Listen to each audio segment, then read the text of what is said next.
How's everything, man? Hey, good, dude. I don't look like this every day, but you know, Right on. You had to. You had to. I get it. I work for a rock station, dude. It's a big deal. So, well, I guess first of all, are you a Kiss fan? Did you grow up listening to them at all? Yeah, I mean, I wouldn't say I'm like, the president of the fan club, but I like them just like the next person. They're pretty much, ubiquitous. So Right on. Sweet, dude. Well, I'm very excited that you're coming to Salt Lake soon. I feel like it's been a big trend lately. I don't know if you agree with me, but I feel like it's been a trend lately where people get famous and then they're like, oh, I'll try to do stand up. But you've been the other way around, where you've been doing stand up for a long time, way before you got famous. And now you're selling tickets. And I think I have this idea that people might go in like, oh, we'll see what happens. And then they're probably blown away because they don't know that you've put in the hours, right? Oh, for sure, man. Yeah, that's one thing. A lot of people know me, from the t show Impractical Jokers, or even from my podcast. But until last year, I didn't have time or the inclination to put out a special, so I really didn't have anything representing me like online where people could like check it out. So finally got like a runway of time, and I pulled together this thing I work real hard on. It's called Terrified. It's on HBO Max now.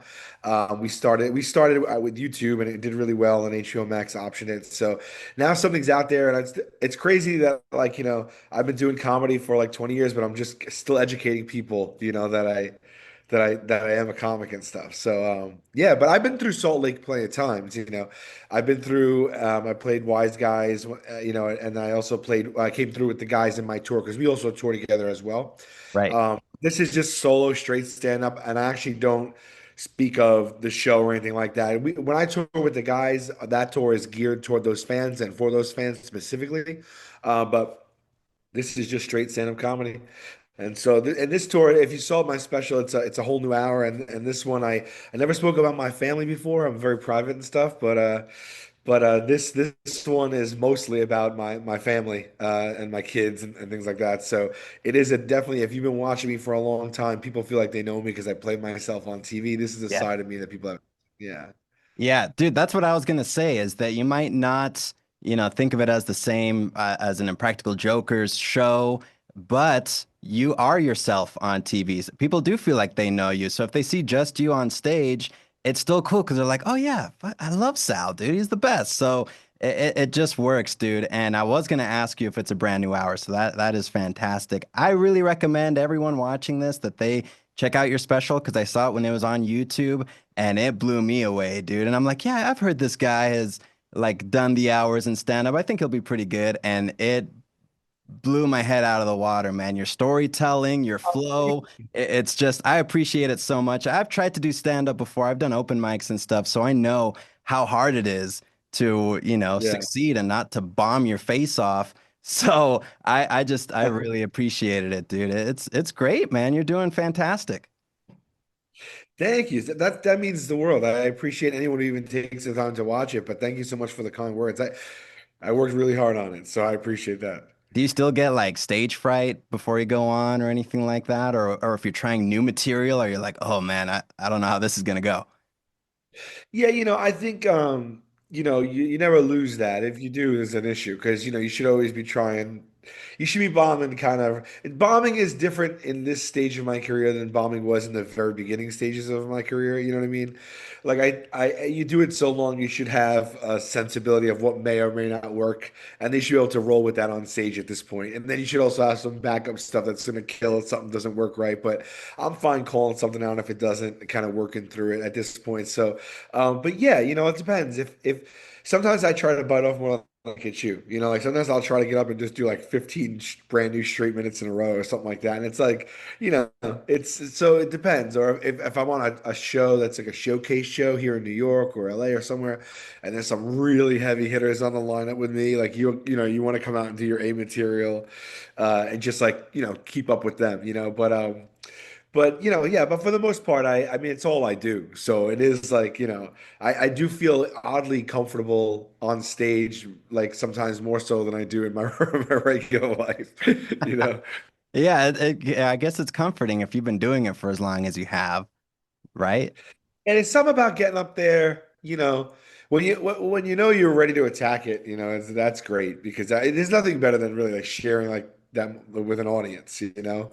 But yeah, like sometimes in my regular life, I'm actually more reserved and kind of I really don't want to be the center of attention at all, actually.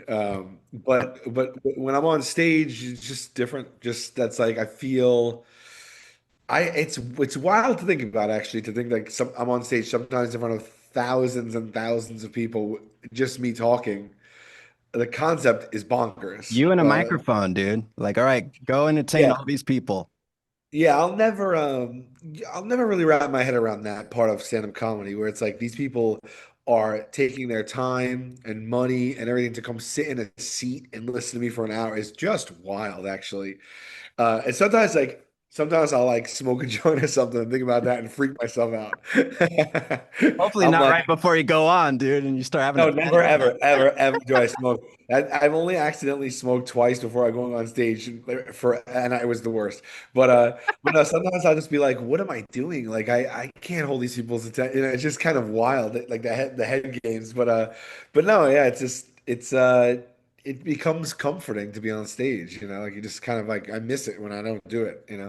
Yeah, yeah. I have always felt that I get nervous maybe before, but once you're actually, there's something about once you're actually doing it, it's just like, oh, this is fun. This is a good time. Yeah. So I love Oh, it, yeah, I dude. have a blast. I mean, and the people that come out to my shows, they know me from all different things, They know me from podcasts, they know me from the television show, they know me from like other things that I've like done, like sketch comedy or other shows or other people's podcasts or just what have you. Or actually nowadays memes. Like I've become some crazy like on TikTok, I'm like five different pretty popular memes, which is wild because I don't have any hand in that.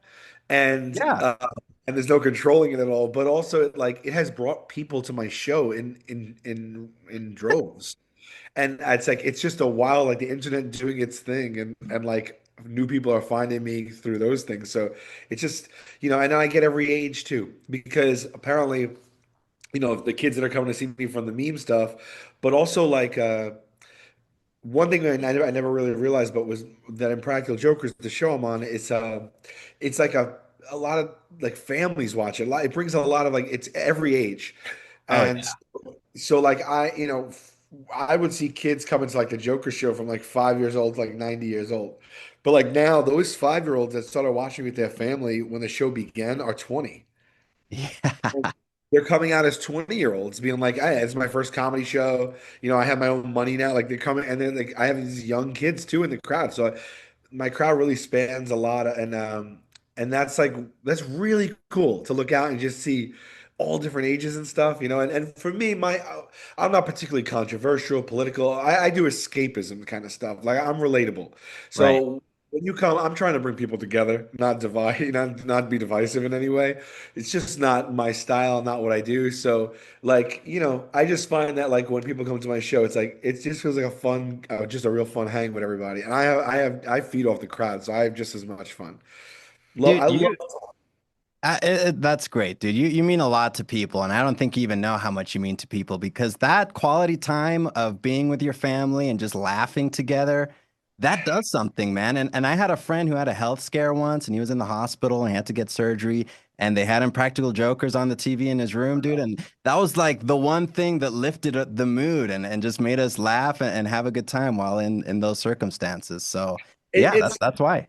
Thank you for sharing. It's the two things I didn't expect that I hear the most, without a doubt, is the absolute highest compliment I could get on anything, is that brings families together. It's the only thing families can agree on or watch together, and then they share that time together, and then that it's helped people in trauma or recovery or like, in tough spots. And I hear that a lot. I hear that we play. I hear that we play in hospitals and prisons, like a lot.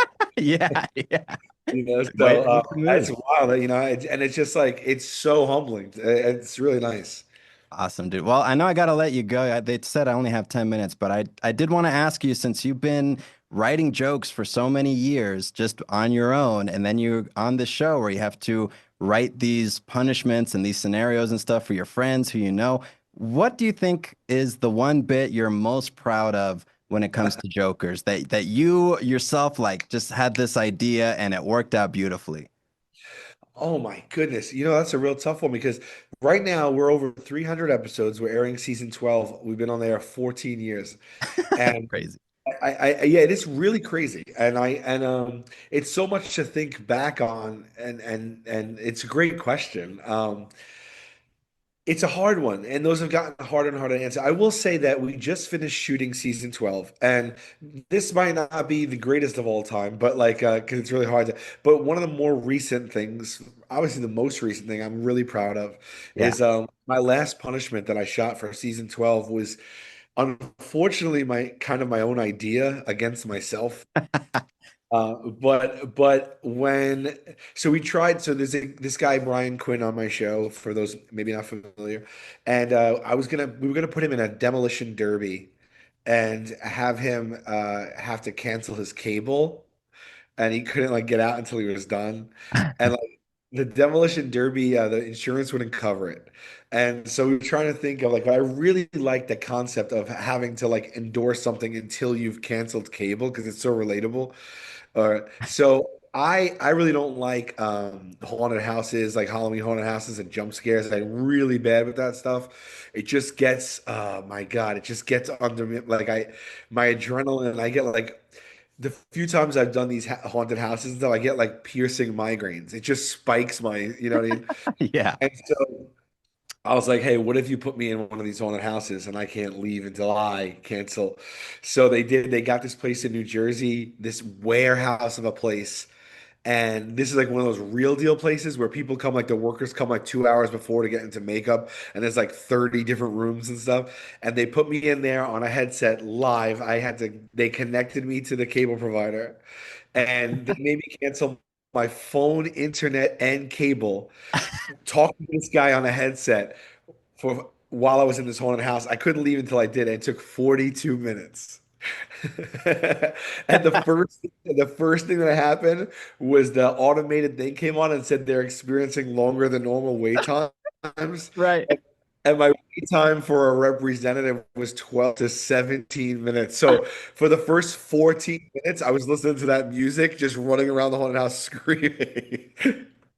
But it's stuff like that I think that taps into the best the show has to offer, where it's just like just hearing that idea made me laugh, and then I knew that the joke was too funny, so I did it, and I literally I hated it, and I actually brought in a stun gun because I snuck it in my pocket. I didn't tell anybody because I just thought because I told them that.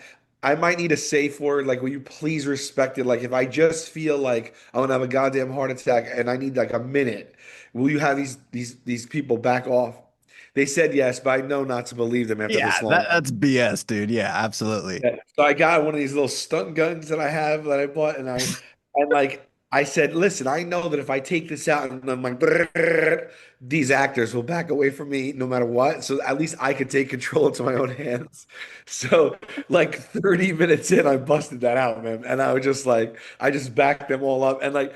I found out after the fact that my team and the owner who were watching on the closed circuit television was like freaking out, like just be like, "What is he doing? He can't stun gun these people." Which I never was going to, but it did help me take control back, So, again, it's just so ridiculous, and it ended up being really funny. And so, like, I think that's like the best of what the show has to offer. Absolutely, man. That's why you're so special, man. The fact that you kind of had that idea against yourself and you just went through Yeah. with it and you're a good sport. That's amazing, dude. Well, I'm pushing you past your Gotta do it time for that I the agreed man. on. I don't want your people to kill me, but I'm very excited to see you next Saturday at the Eccles. Beautiful venue, by the way. I don't know if you played there before, but it's gonna be fantastic. And I've only seen your special, so I'm excited to see you in real life, man. I'm really looking forward to it. Oh, right on, man. Yeah. And then for those who don't know, you can get tickets at salvolcanocomedy.com. But thank you so much for taking the time with me today. Absolutely, Sal. It was a pleasure, dude. And I'll see you then. And I hope to talk to you again sometime soon. Right on. Thank you, bud. Awesome. Thanks, dude. Have a good one. You too. All right. See ya.